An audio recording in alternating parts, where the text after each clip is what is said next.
Flávio, não sei se você lembra, foi a Eliane Cantanhede também que disse que é crime criticar o governo. Eu não sei, desculpa, mas não sei se há uma explicação antropológica para isso, não. Não, exatamente. Esse ponto que o Paulo falou é muito importante, né? A gente tem que tratar hoje a Globo News como parte do governo brasileiro, parte do regime brasileiro, né? Do PT. E no caso dela, da Leite Cantanhede, eu acho interessante porque eu não acho que ela tem capacidade intelectual e cognitiva suficiente para ela ter uma consciência individual própria, expressar uma opinião que é dela, realmente, que ela refletiu e tal, com bases. Ela meio que ela é um sintoma, ela é um reflexo do ambiente, digamos, político-ideológico do lugar que ela trabalha, né? E aí, como o Paulo disse, ela ecoa realmente as posições oficiais em relação a Israel, do governo Lula, do regime Lula, né? Então, quando ela fala, eu lembro que, e essas posições são muito claras, né, desde o começo desse novo governo do PT, a gente lembra, por exemplo, no final do ano passado, que o ministro da Defesa, José Múcio, acabou também falando, né, que ele estava se referindo àquele tentativa de compra de blindados israelenses, e ele falou, ele deixou escapar, né, não, mas tem uma coisa ideológica muito forte aqui, os judeus venceram, então a gente não pôde, mas a gente, por questões ideológicas, a gente não pôde continuar o negócio e tal. Ou seja, um antisionismo, um antissemitismo é uma política oficial do governo. E a Globo News, como, digamos, a emissora oficial, a porta-voz oficial do governo, ela ecoa esse negócio, né? E o antissemitismo é tradicional, não é só na esquerda brasileira. O antissemitismo vem, digamos, não é exclusividade da esquerda, né? A gente viu na Europa também, uma parte da direita também sempre foi muito antissemita, principalmente na França, a direita francesa e tal. Mas, digamos, a gente pode traçar o antisionismo e o antissemitismo pelo menos desde a época de Marx, né? Se você vê todos os principais nomes ali da Internacional Socialista, ali na virada do começo do século XIX, na virada do século XIX para o século XX, eram antisionistas, porque justamente a Rosa Luxemburgo, das mais variadas linhas, digamos, socialistas, né? Todos falavam porque se eles defendessem o sionismo, a ideia de identidade nacional israelense, o materialismo histórico estaria errado, né? Porque a ideia para eles, não, a evolução da história vai fazer com que as identidades nacionais e grupais seja dissolvida digamos, na internacional da classe proletária. Então, o Lenin falava, por exemplo, que a posição sionista é uma posição reacionária, porque impedia que as massas judaicas, digamos, percebessem a sua consciência internacional, de classe internacional e tal. Isso, a partir digamos, do pós-guerra, isso piorou muito, porque aí, apesar de ter reconhecido o Estado de Israel no começo, a União Soviética, logo depois ela começou a perceber que Israel, digamos, era a pedra do sapato nessa questão do discurso anticolonial. Então elas começaram a adaptar, fez uma forte propaganda, a União Soviética fez uma propaganda assim, antissemita muito brutal no Oriente Médio, ela traduziu para várias línguas, para o árabe e para outras línguas usadas pelo mundo islâmico, traduziu os protocolos dos sábios de Sião, né, aquele famoso texto que vem da Rússia czarista, mas que foi utilizada na União Soviética, pela esquerda soviética, propaganda contra Israel, porque justamente com a ideia do discurso anticolonialista. Não, Israel é uma potência colonial, aliada dos Estados Unidos, aliada do Império do Mal, e a política da União Soviética ali na Guerra Fria era fomentar os movimentos anticolonialistas no mundo inteiro, né? Fez isso aqui na América do Sul, através dos seus escritórios satélites, ali da Tchecoslováquia, o serviço de inteligência da Tchecoslováquia atuou aqui, o serviço da Romênia, a Securitate, atuou muito no Oriente Médio, então teve uma propaganda muito forte ali contra Israel, e contra Israel, não apenas contra sionistas, mas recuperavam vários daqueles, digamos, topos antissemitas, mesmo, o estereótipo do judeu rico e explorador e tal. Isso se você conversa, se você entra num DCE hoje no Brasil, você pega aqueles grupos de extrema esquerda, você vê essas coisas sendo ditas, entendeu? Com toda a naturalidade. E a Eliane Cantanhede é uma câmara de eco dessa coisa. Ela não sabe direito o que ela está falando, mas... O Flávio Gordon dando uma aula aqui, eu pensando, comparar com a Eliane Cantanhede, teve uma essa semana também, aí o Degar Angel, que conseguiu dizer que, olha a ideologia e a falta de poder cognitivo do indivíduo, né? Quando está como caixa de ressonância desse ambiente tosco. Diz que o Osama Bin Laden foi perseguido por racismo, sendo que foi o Obama, está até recentemente na Netflix, um documentário bom até sobre a caça ao Osama Bin Laden pelo Obama. e meteu no meio, conseguiu meter no meio o Khamenei, que é um cara mais branco que nós todos aqui, não sabe nem o que é persa. Então, de novo, é uma mistura, né? Os caras não conseguem pensar por conta própria. É a visão ideológica que vem pronta e eles repetem como papagaios. É triste.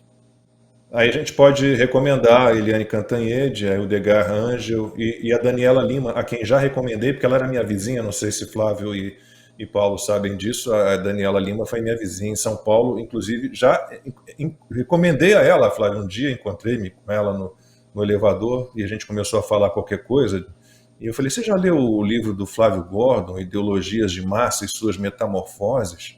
Você deveria ler, então vale a pena, né? Boa leitura para ele. Não faça isso. Para o Degar. Não faça isso. Não faça isso, não faça isso. Se a Dani Lima lê um livro do Flávio Gordon, o cérebro dela começa a esquentar e seus vizinhos vão achar que estourou um esgoto, um cano. Ela já se mudou, Paulo, graças a Deus. Ah, bom. Vai desvalorizar o apartamento. Não já se mudou. Bom, deixa eu ler alguns superchats. Eu queria só complementar rapidinho, Lacombe. Por favor. Você vê que é uma marca de um discurso ensaiado, não é uma opinião. Quando você tem até uma figura de linguagem que os vários estudiosos do antissemitismo falam, que é a inversão do Holocausto.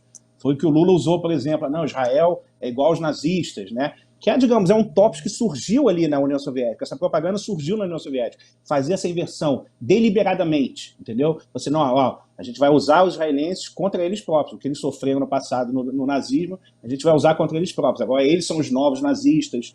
Então, é chamada na literatura especializada de inversão do Holocausto. Isso é o tempo todo recorrente na retórica da esquerda, e Eliane Cantanhede e esses outros imbecis reproduzem isso sem nem refletir sobre o assunto. Deixa eu ler alguns superchats aqui rapidamente, porque a turma está mandando muitos superchats, só de óculos, senão não enxergo. Paulo Figueiredo e Flávio Gordon, é o Alexandre Watt que manda, ou Watt. Paulo Figueiredo e Flávio Gordon elevam o debate e enriquecem as discussões. Precisamos questionar, sim, ambos os lados, pois, do contrário, estaremos fazendo a mesma coisa que a esquerda mundial. O Juliano Peretti, Consta e Ana Paula, aí pergunta para os dois, do ponto de vista, aliás, uma doação bem generosa, quase $50, do ponto de vista da população americana, como vocês entendem o risco que temos hoje com o grande número de pessoas que eventualmente tenham maior afinidade com o Irã e já estão aqui? Consta e Ana, querem falar sobre isso? Sim, eu fiquei impressionado porque já vi, Ana, rapidinho, já vi supermercado aqui, os americanos têm uns lugares que são meio doidos. Eles já estão acabando com o estoque de água, com medo de algum ataque. Não, mas não apenas isso. É por isso que eu acho que esse debate ele é muito mais focado no financiamento do terrorismo do que...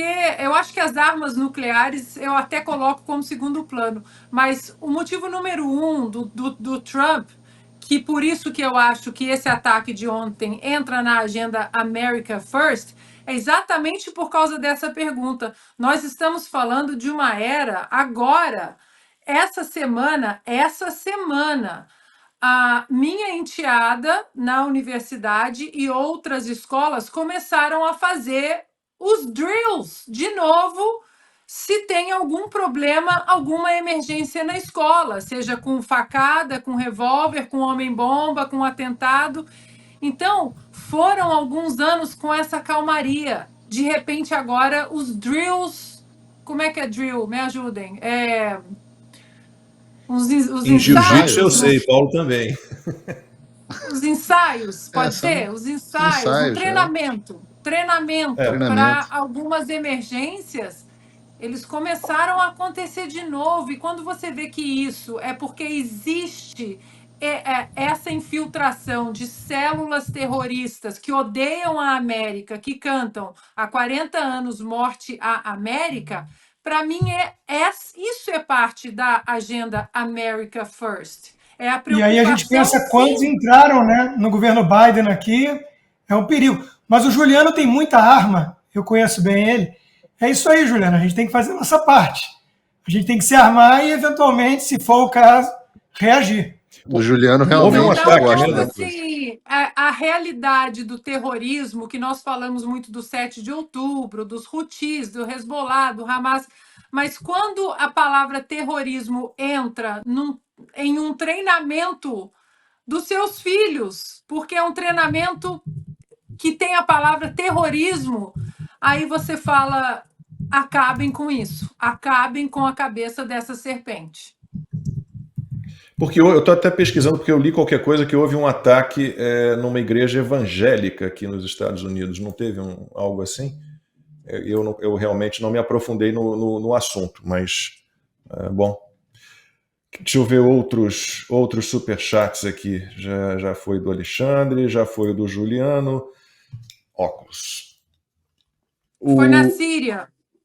Foi na Síria? Inclusive, vou mandar aqui para a gente colocar o tweet do André Last, ele que explica muito bem todo o contexto, né, em relação ao antissemitismo. Aí o Franco coloca na tela que ele fala o seguinte: pode já colocar quando receber, Franco. Um atentado terrorista suicida do Estado Islâmico contra uma igreja na Síria deixou ao menos 20 mortos e 52 feridos. Expresso a minha solidariedade aos amigos e seguidores cristãos. Infelizmente, o radicalismo religioso é uma ameaça tanto a judeus quanto a cristãos, bem como para a maioria dos próprios muçulmanos. Que nos unamos pela paz e liberdade religiosa para todos no Oriente Médio e no mundo. E esse post do André é perfeito porque esses xiitas e esse regime dos ayatolás, eles não vêm só atrás de judeus, eles vão perseguir cristãos e muitos muçulmanos também.